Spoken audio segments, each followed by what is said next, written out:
Hey guys, how are you? I hope you all are doing good. तो guys exams जो है वो बहुत ही पास आ रहे हैं और जैसे जैसे एग्जाम्स पास आ रहे हैं वैसे वैसे टेंशन प्रेशर बढ़ता जा रहा है सर। और टेंशन में हम लोग क्या करते हैं? टेंशन में हम लोग करते हैं गलतियां, right? Lot of mistakes when we are under pressure, tension sir, समझ नहीं आ रहा कुछ भी, क्या करें कैसे करें। तो इस वीडियो में मैं आप लोगों को 3 मिस्टेक्स बताऊंगा जो आप लोगों को अवॉइड करनी है, specially during this preparation days. अब कुछ दिन रह गए हैं एग्जाम्स को, राइट? उन कुछ दिनों में आप लोगों को 3 मेजर मिस्टेक्स जो है वो अवॉइड करनी है। पहली मिस्टेक है प्रोक्रेस्टिनेशन की, राइट? प्रोक्रेस्टिनेशन क्या है सर? आज का काम सर, अभी तो बहुत टाइम है, अभी तो 30 डेज है एग्जाम में, आराम से कर लेंगे, क्या दिक्कत है? प्रैक्टिस ही करनी है, रिवीजन ही करनी है सर, आज नहीं कल कर लेंगे। फेस्टिवल्स है, एंजॉय करते हैं, कल कर लेंगे, परसों कर लेंगे। बिल्कुल भी गलती मत करना। 1 महीना अगर है एग्जाम्स में तो 1 महीना कब निकल जाएगा आपको पता भी नहीं चलेगा। उसके बाद क्या होगा? उसके बाद सिर्फ पछतावा होगा और कुछ नहीं होगा, राइट? ओनली द रिग्रेट्स कि काश हम लोगों ने तब पढ़ लिया होता, उस टाइम पे ना छोड़ा होता ये टॉपिक। और अगर जो टॉपिक छोड़ के जाओगे, अगर वही टॉपिक एग्जाम में आ गया, राइट, जिसकी प्रोबेबिलिटी बहुत ज्यादा हाई हो जाती है, अगर वही टॉपिक आपका एग्जाम में आ गया तो फिर क्या करोगे? कुछ नहीं कर सकते, right? Only regrets will be there कि काश मैंने उस टाइम पे पढ़ लिया होता, प्रोक्रेस्टिनेट ना किया होता। तो भाई अभी से छोड़ दो ये चीजें, मेहनत करो। कुछ दिन है, कुछ दिन की तपस्या है, कुछ दिन की कड़ी मेहनत है जो आप लोगों को पार लगाएगी ही लगाएगी, राइट? तो पहली गलती है प्रोक्रेस्टिनेट नहीं करना। इस टाइम पर जो सोचा है उसी दिन में खत्म करो उसे। अगर आप लोगों ने प्लान किया है कि आज 4 चैप्टर खत्म करने हैं तो उस 4 चैप्टर खत्म होने चाहिए, चाहे फिर वो रात को 12 बजे, 1 बजे, 2 बजे, 3 बजे। अपनी नींद कम कर लो, कोई दिक्कत नहीं है, राइट? बाद में एक बार क्लियर हो जाएगा, उसके बाद आराम से सोना। लेकिन आज की डेट में आप लोगों को जो आप लोगों ने सोचा है वो काम उसी दिन खत्म हो जाना चाहिए।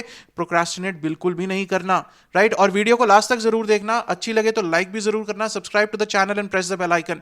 दूसरी बड़ी mistake, change of study material, जो बहुत ही कॉमन है, बहुत सारे स्टूडेंट्स करते हैं। लास्ट मोमेंट पे क्या करेंगे सर? एक स्टडी मटेरियल से मजा नहीं आ रहा पढ़ के दूसरा उठा लेंगे, दूसरे से मजा नहीं आया तीसरा उठा लेंगे। एट द एंड होगा क्या? आपके पास स्टडी मटेरियल तो होंगे 10, लेकिन पढ़ना उसमें से आपको यह भी नहीं पता होगा कि मैं किस में से क्या पढ़ना है मुझे। 10 स्टडी मटेरियल पढ़े होंगे तो नंबर होगा, लेकिन आपको यह नहीं पता होगा कि कहां से कौन सा टॉपिक मुझे कौन से स्टडी मटेरियल से पढ़ना है। तो यह गलती बिल्कुल भी मत करना। जिस स्टडी मटेरियल से आप लोगों ने फर्स्ट टाइम में पढ़ा है सिर्फ और सिर्फ उसे ही रिवाइज करना, और कोई नया स्टडी मटेरियल आप लोगों को नहीं उठाना है। चाहे वो आपका बेस्ट फ्रेंड ही क्यों ना कह दे कि भाई ये मेरा वाला स्टडी मटेरियल पढ़ ले, बहुत अच्छा है। गलती मत करना। उसको कहना कि भाई तूने पढ़ लिया ना, तू पढ़, मेरे वाला मेरे पास रहने दे, राइट? तो बिल्कुल भी ये गलती मत करना। ये बहुत ही कॉमन मिस्टेक है जो मैंने करते हुए देखा है स्टूडेंट्स को। तीसरी गलती sir, written practice. Written practice की तो हमें बिल्कुल भी आदत नहीं है, चाहे वो प्रैक्टिकल सब्जेक्ट ही क्यों ना हो। हम लोग क्या करते हैं? सम को रीड करते हैं। सर रीड कर लिया सर, फॉर्मूला ही तो लगाना है, समझ में आ गया, क्या दिक्कत है, राइट? लेकिन जब तक रिटर्न प्रैक्टिस नहीं करोगे तब तक आप लोगों को अपनी सिली मिस्टेक्स नहीं पता चलेंगी। अगर आप लोगों ने क्वेश्चन को रीड किया है, उसको जब लिखने बैठोगे ना, जब लिखने बैठोगे तब डेफिनेटली कोई ना कोई गलती तो करोगे ही करोगे। चाहे वो एक कैलकुलेशन एरर की मिस्टेक हो, फिर हम कहते हैं कि सर आईसीआई मार्क्स नहीं देता। दूसरी चीज क्या होगी कि हम लोगों की रिटर्न प्रैक्टिस नहीं है। एग्जाम जो है, एग्जाम लेंथी आते हैं, ऑब्वियसली प्रोफेशनल एग्जाम्स है, लेंथी होंगे ही होंगे। तो वहां पर हम लोग क्या करते हैं? लैग करते हैं, फिर स्पीड नहीं है सर लिखने की, फिर हमारा एग्जाम्स छूटते हैं। तो this is the right time, यहां पर मॉक टेस्ट पेपर अटेम्प्ट करो, लिखो, जितना लिख सकते हो लिखो। प्रैक्टिकल सब्जेक्ट्स को make it a habit, right? अगर आपकी अटेम्प्ट अभी भी नहीं है, नेक्स्ट अटेम्प्ट है, make it a habit from day one that you have to do the written practice at least every day. Every day spend some time, if you are doing a practical subject, spend some time, take up a few questions from the past year or from RTP, MTP, wherever. Study math questions in fact, right?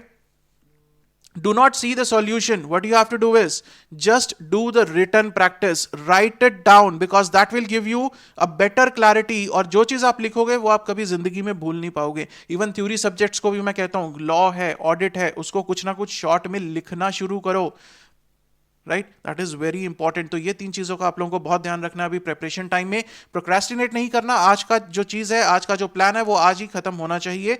Study material बिल्कुल भी change मत करना। कोई भी आकर कह दे आपको, आपका अच्छे से अच्छा दोस्त भी आकर कह दे कि भाई मेरा स्टडी मटेरियल पढ़ ले, उसको मना कर देना भाई हाथ जोड़ के कि नहीं, मेरा स्टडी मटेरियल जो मैंने पढ़ रखा है मैं उसी में से रिवाइज करूंगा, और रिटन प्रैक्टिस जरूर करनी है, right? So these were the 3 tips. अच्छी लगी हो तो शेयर करना सबके साथ, right? And subscribe to the channel. तो all the best for the examinations, all the best for your preparations. Give your best, not thinking about what the result will be, just give your best, right? All the best guys, stay safe, stay healthy. Thank you so much.